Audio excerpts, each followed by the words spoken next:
La vie de Xavier Meffre est plus que jamais en danger dans Demain nous appartient.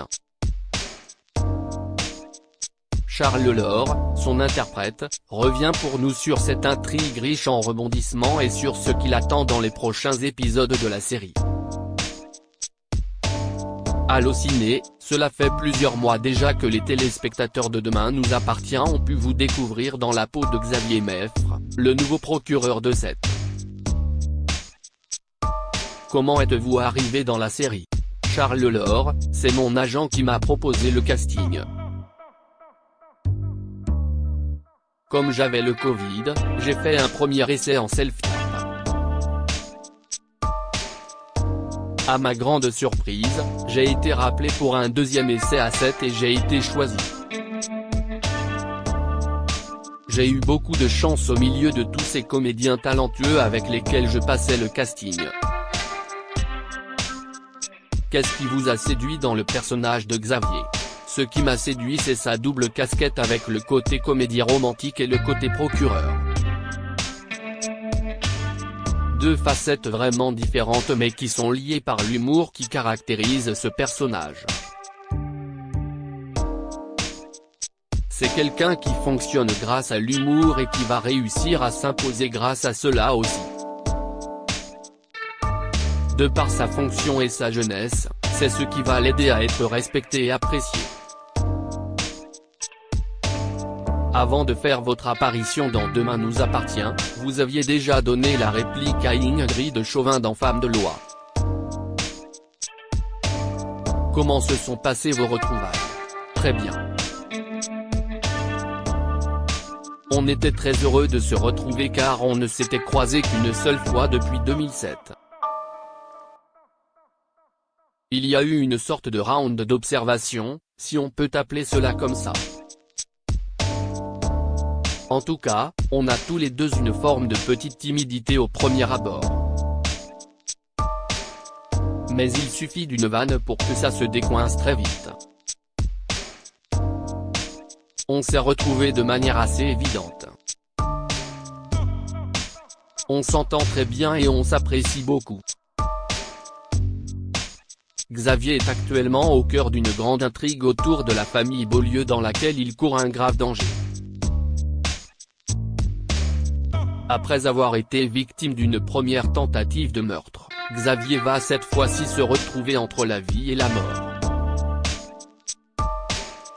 Que pouvez-vous nous dire sur ce qui attend votre personnage dans les prochains épisodes de la série? Les scènes qui vont être diffusées cette semaine ont été un grand tournant dans la vie de Xavier parce que les personnes qui lui en veulent sont des gens liés à une affaire qu'il a eu à traiter quand il était encore en Nouvelle-Calédonie. Ça le ramène à une histoire qui date d'avant son arrivée à Sète et l'on découvre un passé à ce personnage. Xavier a fait emprisonner un jeune homme en Nouvelle-Calédonie. Ne supportant pas de se retrouver en prison, il s'est suicidé. Les parents ont alors tenu le procureur pour responsable de sa mort. Lorsque Xavier se déplace en métropole pour poursuivre son activité, les parents du jeune homme vont le suivre avec l'idée de le tuer. Il y a eu une première tentative puis une autre où il va être empoisonné. Xavier va se retrouver dans le coma et à la sortie de ce coma, Chloé va lui faire une proposition, celle de s'installer ensemble. Cette proposition arrive très vite dans leur histoire. Je pense que ça a été un tournant dans leur vie de couple et que Chloé va se dire voilà, on a déjà une partie de notre vie derrière nous et il faut maintenant qu'on avance. Est-ce qu'on peut envisager de s'installer ensemble? Xavier va accepter tout de suite de manière évidente mais il va rapidement revenir en arrière et se poser la question de savoir si ce n'est pas un peu trop tôt. On pourrait en effet se dire qu'à trop vouloir rattraper le temps perdu, Chloé et Xavier vont brûler les étapes et se laisser au passage emporter par une certaine nostalgie de leur passé commun. C'est clairement le propos. Mais pas seulement pour Chloé et Xavier, je pense qu'Ingrid et Charles en parlent aussi.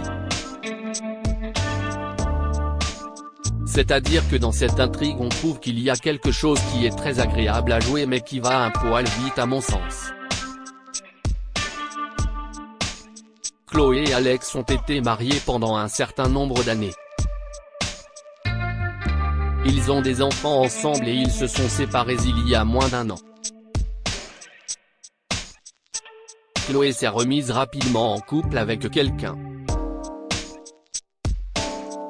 Quelque part, je dirais qu'il y a une case qui n'a pas vraiment encore été explorée, celle de la rencontre entre Xavier et Alex. C'est une case qui me paraît importante. Je trouve que le personnage d'Alex est fort et qu'il est important que ces deux-là se rencontrent. J'espère que cela arrivera. Pour l'instant je n'ai pas d'infos là-dessus mais cela me semble nécessaire pour qu'il y ait un véritable équilibre. Quelles séquelles les tentatives de meurtre des Beaulieu vont-elles laisser sur Xavier et ses filles? Xavier a été très perturbé d'avoir été pris pour cible lors de la première attaque. Je pense qu'il a très peur pour ses filles et pour lui aussi. C'est un peu la première fois que son entourage est mis en danger à cause de son activité.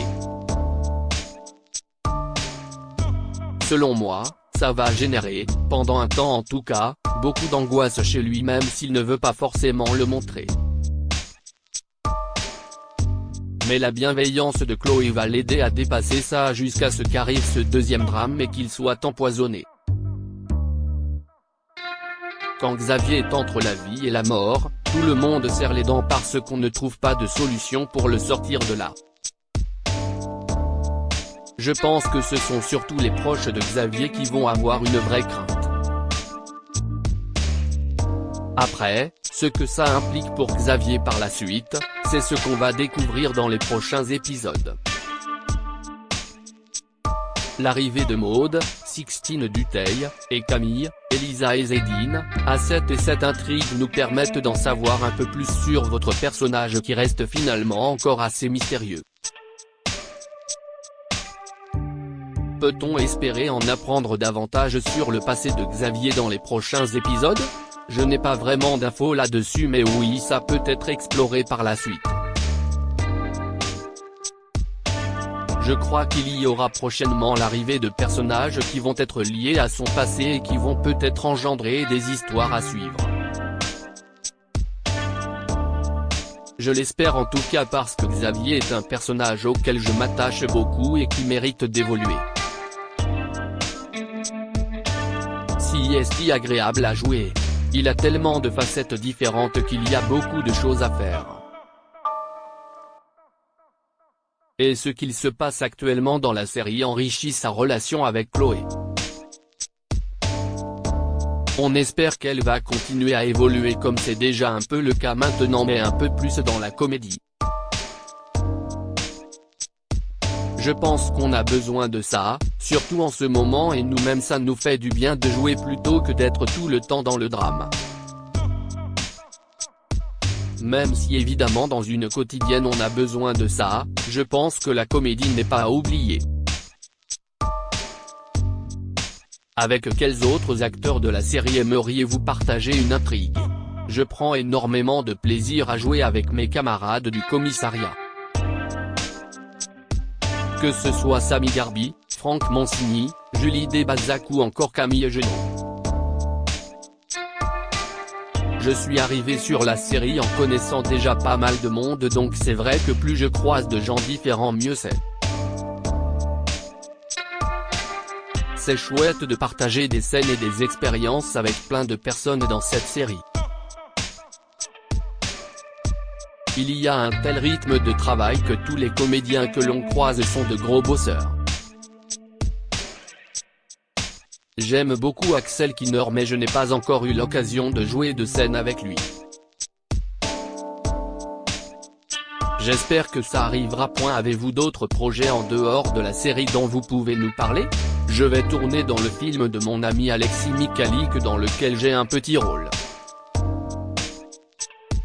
il adapte sa pièce Une histoire d'amour au cinéma. C'est une chouette histoire qui continuera de se jouer au théâtre de la Scala à Paris dès que tout reprendra. Sinon je viens de faire Germinal.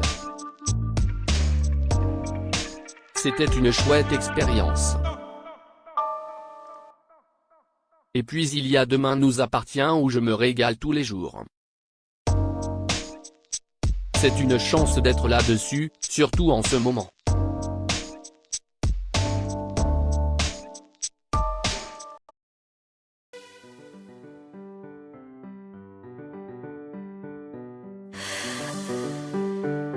The man I love just had a